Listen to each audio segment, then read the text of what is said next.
শীতের সকালটা কম্বল মুড়ি দিয়ে শুয়ে কাটাতেই কিন্তু আমরা সবাই পছন্দ করি। তবে সবার জন্য সেটা প্রযোজ্য হলেও আমরা যারা গৃহিণী আছি তাদের জন্য কিন্তু সেটা কখনোই প্রযোজ্য হয় না।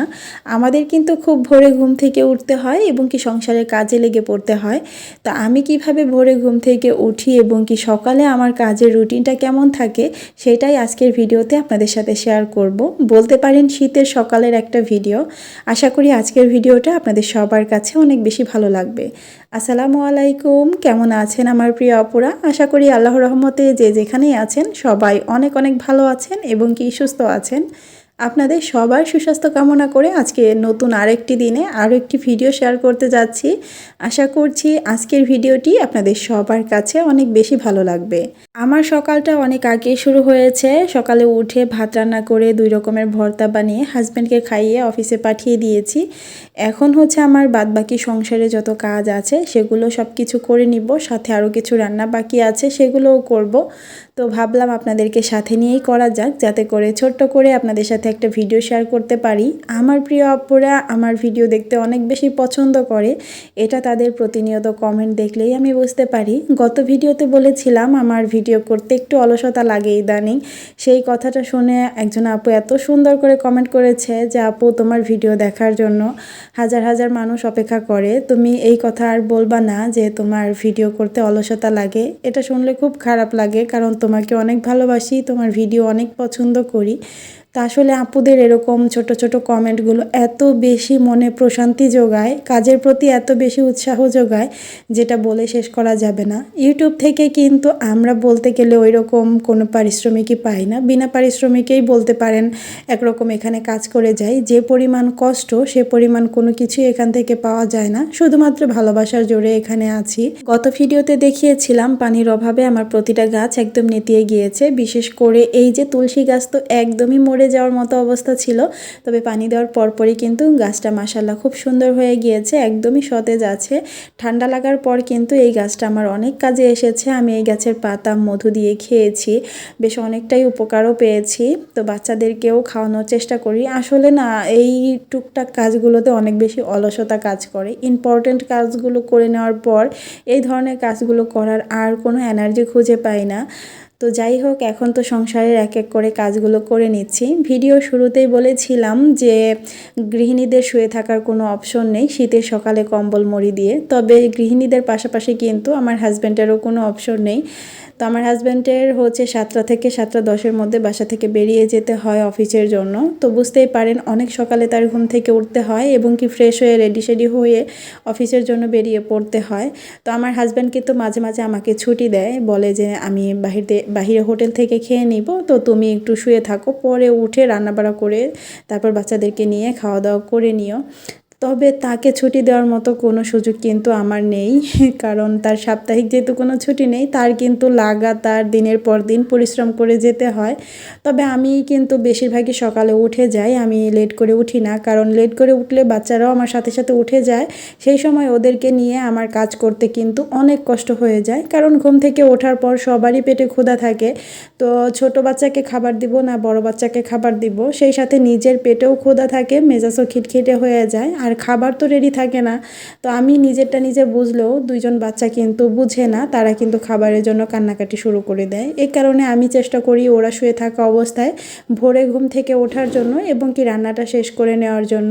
এর পাশাপাশি ঘরের যত কাজ আছে সেগুলো শেষ করার চেষ্টা করি, যাতে করে পরবর্তীতে ওরা ওঠার সঙ্গে সঙ্গে আমি ওদেরকে নিয়ে ব্যস্ত হয়ে যেতে পারি, আমার আর কাজের দিকে ফোকাস করতে না হয়। টুকটাক যেগুলো বাকি থাকে সেগুলো সকালের নাস্তার পর্ব শেষ করার পর আস্তে ধীরে করতেই পছন্দ করি। আমার ঠান্ডা মোটামুটি একটু ভালো হয়েছে, এখন ভয়েস ওভার করতে গিয়েও অত বেশি কষ্ট হচ্ছে না, বলতে পারেন একটু স্বাচ্ছন্দ্যতার সাথেই ভয়েস ওভারটা করতে পারছি। তো এদিক থেকে কিন্তু আমি রান্নাটা বসিয়ে দিচ্ছি। তো আলু ভর্তা, সিম ভর্তা আর হচ্ছে ভাতটা আমি সকালে রান্না করে নিয়েছিলাম। 2 রকমের ভর্তা দিয়ে আপনাদের ভাই খেয়ে গিয়েছে, তবে তরকারিটা রান্না করে উঠতে পারিনি।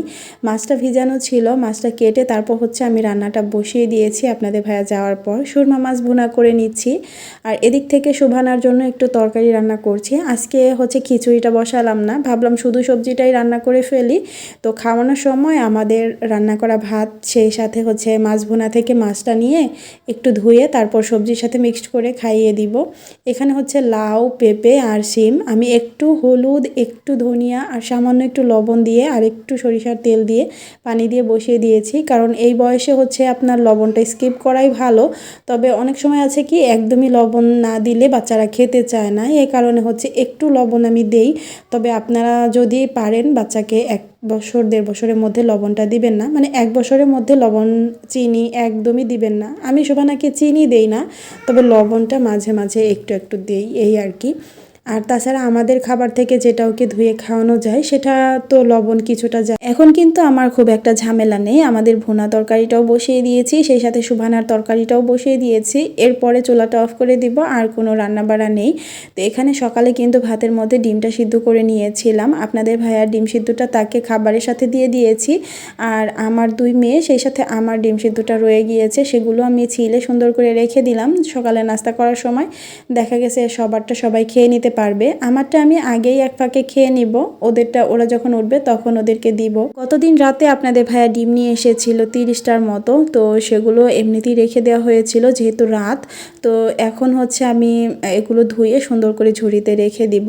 আর এখন যেহেতু শীতের দিন চলে এসেছে, ডিম আর ফ্রিজে রাখার প্রয়োজন পড়ে না, বাহিরেই সুন্দর ভালো থাকে, এই কারণে আমি বাহিরেই রেখে দিচ্ছি। আর ডিমগুলো কিন্তু আনার পর আমি চেষ্টা করি ধুয়ে সুন্দর করে রাখার জন্য। আর ডিম কিন্তু কখনোই পানিতে ভিজিয়ে রাখি না, কারণ ডিমের মধ্যে অসংখ্য ছিদ্র থাকে যেগুলো খালি চোখে দেখা যায় না, ওখান দিয়ে পানি লিকেজ হতে পারে। এই কারণে আমি সাথে সাথেই ডিম মানে পানিতে ভিজিয়ে সাথে সাথে সুন্দর করে ভীম দিয়ে মাজনি দিয়ে মেজে ধুয়ে নেই। আর একটু সাবধানতার সাথেই করতে হয়, কারণ ডিম তো একটু এদিক থেকে সেদিক হলেই ভেঙে যাওয়ার চান্স থাকে। তো আমি এই র্যাকটার উপরেই মূলত ডিমগুলো গুছিয়ে রাখতে পছন্দ করি। তো ডিমগুলো রাখার আগে আমার কাছে মনে হলো এই জায়গাটা একটু ক্লিন করে নেওয়া দরকার। আসলে হালকা পাতলা ধুলা তো সবসময় ঘরের উপর পড়তে থাকে, তো এগুলো ওইভাবে দেখা না গেলেও হাত দিলে বোঝা যায়। এ কারণে আমি একটু ক্লিনজার দিয়ে সুন্দর করে ক্লিন করে নিলাম। আর এখন ডিমগুলো গুছিয়ে রেখে দিব। এই জায়গাটা পরিষ্কারও হয়ে গেল, দেখতেও কিন্তু খুব ভালো লাগছে। আর রান্না বান্না আমার সব কিছুই শেষ, এখন হচ্ছে খাবার টেবিলে দিয়ে দিচ্ছি। যখন বাচ্চারা উঠবে তখন ওদেরকে খাইয়ে দিব। এখনও বাবুরা ওঠেনি, আমি হচ্ছে কাপড় চোপড় সবগুলো ভিজিয়ে ধুয়ে ফেলবো। রাতের বেলাতে আমি কিন্তু পুরো বাসার সব ফার্নিচার ক্লিন করে ঘরদোর একদম ঝাড়ু দিয়ে নিয়েছিলাম। এ কারণে এখন আমার ঘর ঝাড়ু দেওয়ার ফার্নিচার ক্লিন করার খুব একটা প্যারা নেই, শুধুমাত্র 2 রুমের 2টা বেড গুছিয়ে নিব। কাপড় ধুতে ধুতে রোজা ঘুম থেকে উঠে গিয়েছে, তবে শুভানা কিন্তু এখনও ওঠেনি। তো এ কারণে একটা বেড তো গুছাতে পারছি না, আরেকটা বেডও গুছাইনি। ভাবলাম ওরা ঘুমে থাকতে আমি কাপড় চোপড় ধুয়ে সকালে রোদ আসবে এই সময় শুকাতে দিয়ে দিব, এতে করে দেখা গেছে পুরো দিনে কিন্তু সুন্দর শুকিয়ে যাবে।